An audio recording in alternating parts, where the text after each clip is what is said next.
MLC Teenmar మల్లన్నను Congress party suspend చేసింది. దానికి సంబంధించిన అప్డేట్ చూస్తున్నాం మనం. పార్టీ వ్యతిరేక కార్యక్రమాలకు పాల్పడ్డారని అతన్ని పార్టీ నుంచి సస్పెండ్ చేస్తూ క్రమశిక్షణ కమిటీ నిర్ణయం తీసుకుంది. పార్టీ వ్యతిరేక కార్యకలాపాలకు పాల్పడ్డారని తీన్మార్ మల్లన్నకు గతంలో షోకాజ్ నోటీసు జారీ చేశారు. ఇప్పటి వరకు ఆయన ఏ సమాధానం చెప్పలేదు.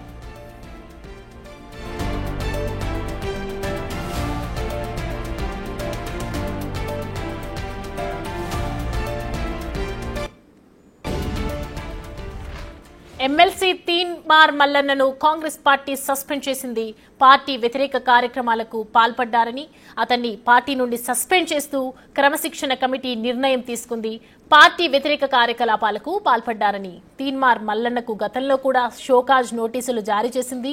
ఈ నేపథ్యంలోనే ఇప్పటి వరకు ఆయన సమాధానం స్పందించలేదు, ఎలాంటి సమాధానము చెప్పలేదు.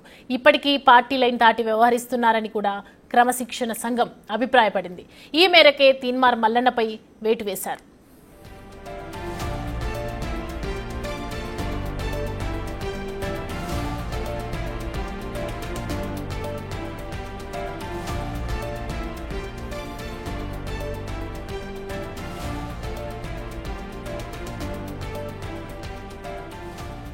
ఎమ్మెల్సీ తీన్మార్ మల్లన్నను కాంగ్రెస్ పార్టీ సస్పెండ్ చేసింది. పార్టీ వ్యతిరేక కార్యక్రమాలకు పాల్పడ్డారని అతన్ని పార్టీ నుంచి సస్పెండ్ చేస్తూ క్రమశిక్షణ కమిటీ ఈ డిసిషన్ తీసుకుంది.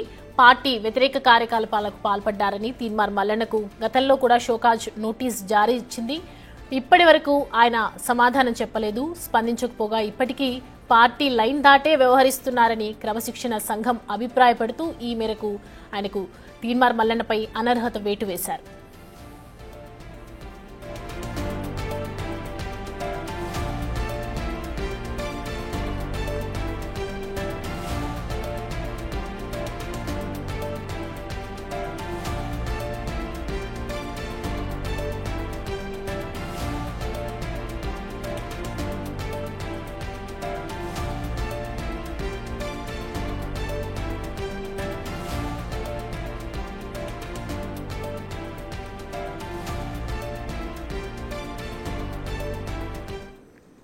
రైట్, ఈ తీన్మార్ మల్లన్న వేటుకు సంబంధించి మరిన్ని డీటెయిల్స్ అందించడానికి మా chief editor and chief PV sir line లో సిద్ధంగా ఉన్నారు.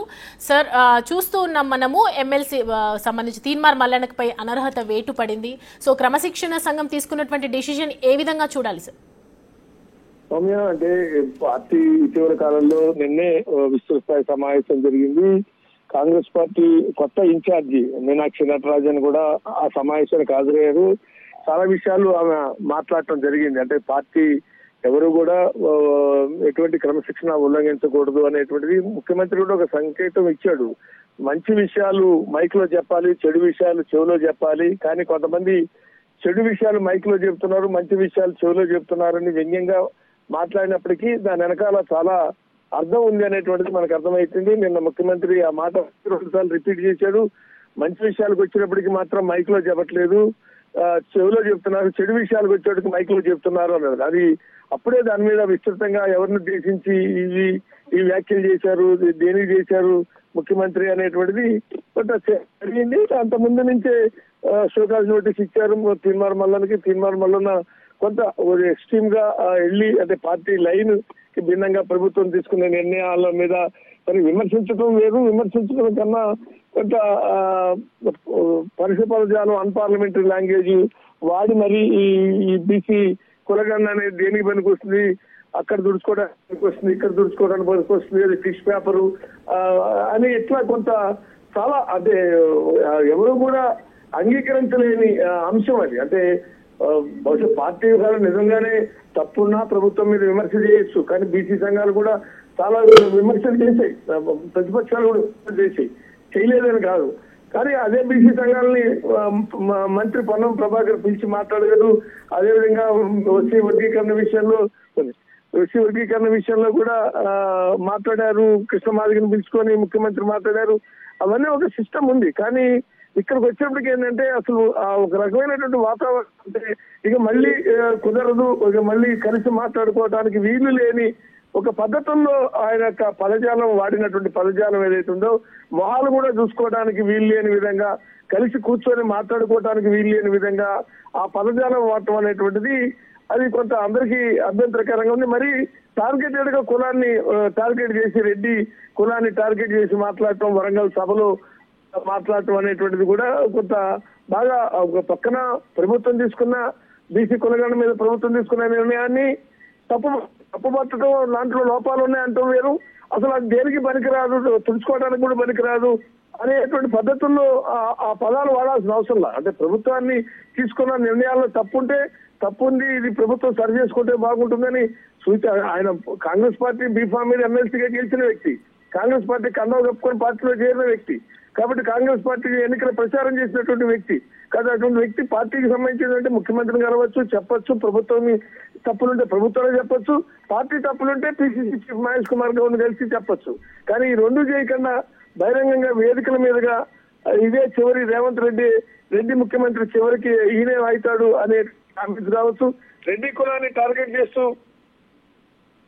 హలో సార్ వినిపిస్తుంది సార్ ఇప్పుడు తీర్మాన్ మల్లన్నకు ఉన్నటువంటి ముందున్నటువంటి సవాళ్ళు ఏంటనుకోవచ్చు? అంటే దీనికి సంబంధించి క్షమాపణ చెప్పే అవకాశాలు ఉన్నాయనుకోవచ్చా? అంటే ఏ విధంగా ముందుకెళ్లాలి ఆయన?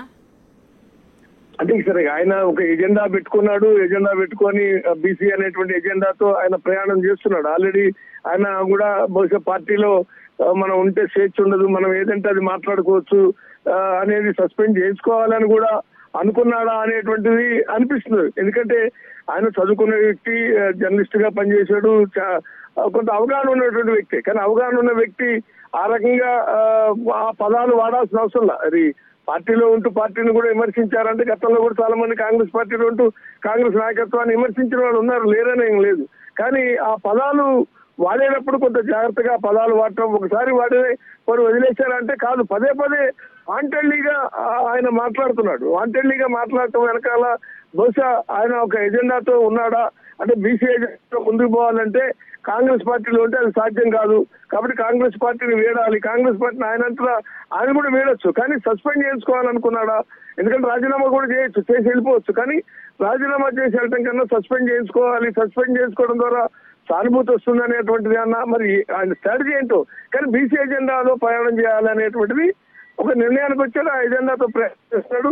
బహుశా ఏ పార్టీలో చేరతాడా అంటే అనుమానం. ఎందుకంటే ఇప్పటికీ బీజేపీలో చేరి బయటకు వచ్చాడు, కాంగ్రెస్ లో చేరాడు, కాంగ్రెస్ లో ఉంటూ కాంగ్రెస్ పార్టీని, ప్రభుత్వాన్ని టార్గెట్ చేసి సస్పెండ్ గురయ్యాడు. కాబట్టి రేపు ఇంకో పార్టీలో చేరాలన్నా ఎవరైనా కొంత చేర్చుకోవడానికి ఆలోచిస్తారు. ఎందుకంటే ఇప్పటిదాకా ఆయన వాడినటువంటి భాష, ఆయన మాట్లాడిన తీరు, ఒక కులాన్ని టార్గెట్ చేసినటువంటి పద్ధతి, ఇవన్నీ చూసిన తర్వాత ఏ పార్టీ అయినా ఆయన్ని చేర్చుకోవాలి అని అనుకున్నప్పుడు కొంత ఆలోచిస్తారు. ఎందుకంటే రేపు మన పార్టీలో కూడా చేరి ఆ రకంగానే మాట్లాడతారు కదా, మరి మాట్లాడినప్పుడు మళ్ళీ మనకు కూడా సస్పెండ్ చేయాల్సి ఉంటుందా, ఇట్లాంటివి వాళ్ళు ఆలోచన చేసుకొని ఆ పార్టీలు చేర్చుకోవాలో వద్దా అని ఆలోచిస్తారు. అయితే ఈయన కూడా ఆ పార్టీలో చేరాలా, ఏ రాజకీయ పార్టీ చేరాలని లేదు, ఆల్రెడీ ఒక పార్టీ పెట్టాడు, దాని మీద విస్తృత స్థాయిగా కసరత్తు చేశాడు, మీటింగ్లు నిర్వహించాడు, దేశ రాష్ట్ర వ్యాప్తంగా పర్యటన చేశాడు. చివరికి మళ్ళీ పివి గారు మీరు అలాగే హోల్డ్ లో ఉండండి, మిమ్మల్ని అందుబాటులో మళ్ళీ